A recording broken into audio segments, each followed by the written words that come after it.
on veut calculer la masse d'un atome. Donc on veut avoir une formule générale qui nous permette de calculer la masse d'un atome. Déjà, je vais me mettre à l'état fondamental, ça va simplifier les choses, ça veut dire que j'aurai autant de protons que d'électrons. Dans mon atome, j'ai 3 types de particules qui, en première approximation, ont une masse.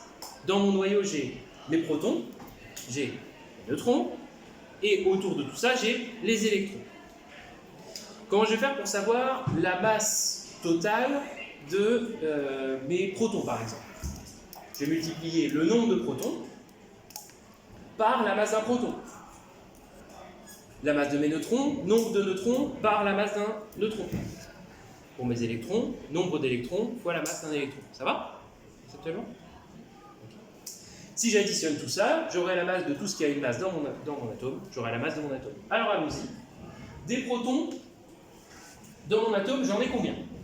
C'était le chapitre d'avant, enfin pardon, la sous-partie d'avant, j'en ai Z. Peu importe l'atome en fait. J'en ai 1, 2, 3, 10, et j'en ai Z, des protons. C'est le numéraire atomique.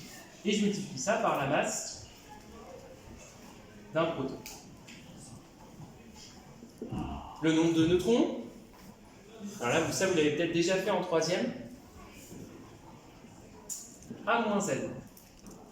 Le nombre total de nucléons, j'enlève les protons, il ne me reste que les neutrons.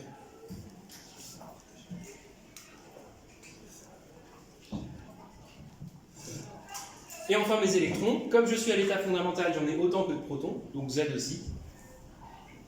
Z, 3. Alors je vais mettre ME-, c'est l'abréviation de électron. Ça me fera gagner du temps.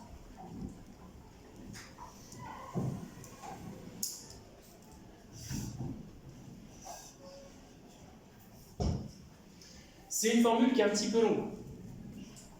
C'est un petit peu pénible. Alors si je suis en physique des particules, tout ça, que je veux vraiment une précision excellente, c'est ça qu'il va falloir que j'utilise. Mais on va voir, on va essayer de simplifier un petit peu cette formule.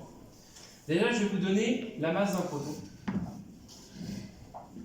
et la masse d'un neutron. La masse d'un proton, 1,67, 10 puissance moins 27 kg. Masse d'un neutron, 1,67 fois 10 puissance moins 27 kg. C'est la même masse. C'est la même masse.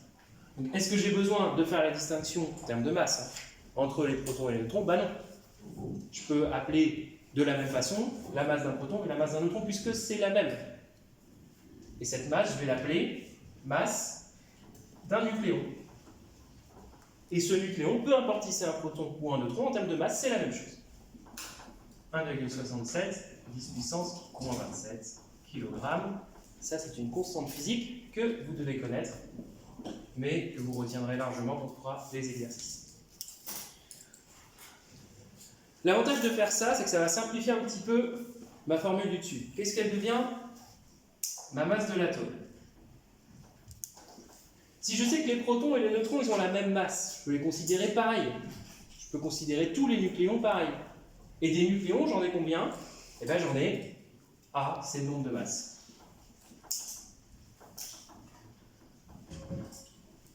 Et il me reste quand même le terme Z, fois masse des électrons. J'ai donc une formule en deux parties. La première partie, A fois M nucléons, c'est la masse de tous les nucléons, où il se trouve les nucléons dans le noyau. Ça, c'est la masse du noyau. Et ici, c'est la masse des électrons.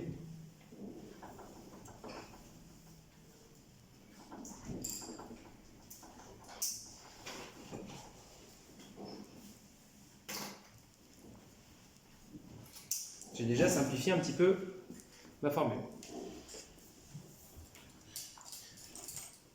Ça va jusqu'ici? On va voir si je ne peux pas simplifier un petit peu plus. La masse d'un électron. 9,11, 10 puissance moins 31 kg. C'est très très proche de 10 puissance, pardon, de 10 fois 10 puissance moins 31. Et 10 fois 10 puissance moins 31, ça fait 10 puissance moins 30 kg. L'ordre de grandeur de la masse d'un électron, 10 puissance moins 30 kg. On va travailler en ordre de grandeur pour avoir une idée, comparaison des masses. La masse d'un nucléon, en ordre de grandeur, à 1,67 fois 10 puissance moins 27, c'est pas très loin de 1 fois 10 puissance moins 27. Donc je peux dire que c'est 10 puissance moins 27 kg.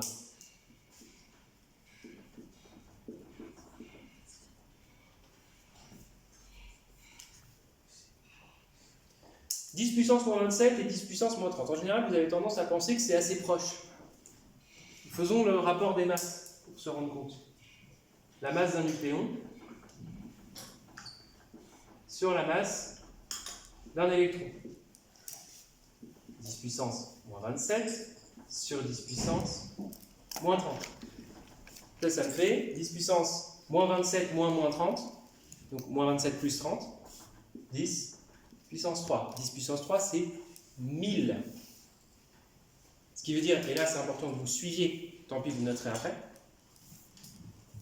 ça veut dire que un nucléon, c'est 1000 fois plus lourd, en ordre de grandeur, qu'un électron. 1000 fois plus. Donc quand je vais faire mon calcul ici, avec cette formule, imaginons que ça pèse 1000, peu importe l'unité. Ça va peser 1. Bon résultat, ça va faire 1001, très très proche de 1000. Donc finalement, ce terme-là associé aux électrons, il va très peu compter. Il va très peu compter dans mon résultat. Il va d'ailleurs tellement peu compter qu'on va pouvoir le un terme que vous allez apprendre. Ce rapport 10 puissance 3, c'est un petit peu une valeur seuil en physique. Un petit peu une valeur seuil. Quand on a une somme de termes et qu'il y en a un qui est 10 puissance 3 fois plus petit que les autres, on n'est pas obligé de le prendre en compte. On l'enlève du calcul. On dit il est tellement petit que de toute façon ça ne va pas influer sur le résultat. Et en particulier, il y a un vocabulaire là-dessus. On dit que, dans ce calcul, la masse des électrons, elle est très largement négligeable devant celle des nucléons. Elle est négligeable.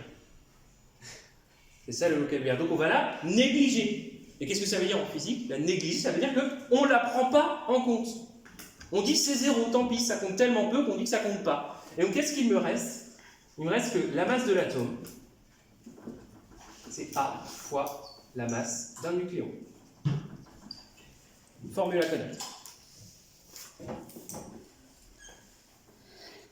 Et qu'est-ce qu'elle veut dire, cette formule? Alors, cette formule, elle dit la masse d'un atome, c'est celle de son noyau. On ne compte pas les électrons. Mais ce qu'il faut que vous reteniez, c'est que la masse d'un atome, elle est assimilable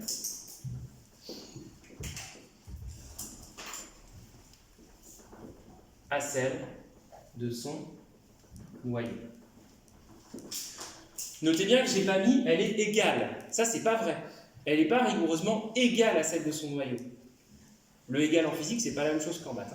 Elle est assimilable. Ça veut dire que finalement, la différence par rapport aux électrons, ça va être tellement peu qu'on va assimiler que c'est juste le noyau. Enfin, on va assimiler la masse de l'atome à celle de son noyau. Deux questions ultra classiques que je peux vous poser. Je peux vous dire, en vrai ou faux, la masse d'un atome est égale à celle de son noyau. Faux. Elle est assimilable et pas rigoureusement égale. Deuxième question que je ne manquerai pas bien sûr de vous poser, sans doute dès le premier DS d'ailleurs. Pourquoi peut-on dire que la masse d'un atome est assimilable à celle de son noyau? Réponse, parce que la masse des électrons est négligeable devant celle des nucléons. Ça va?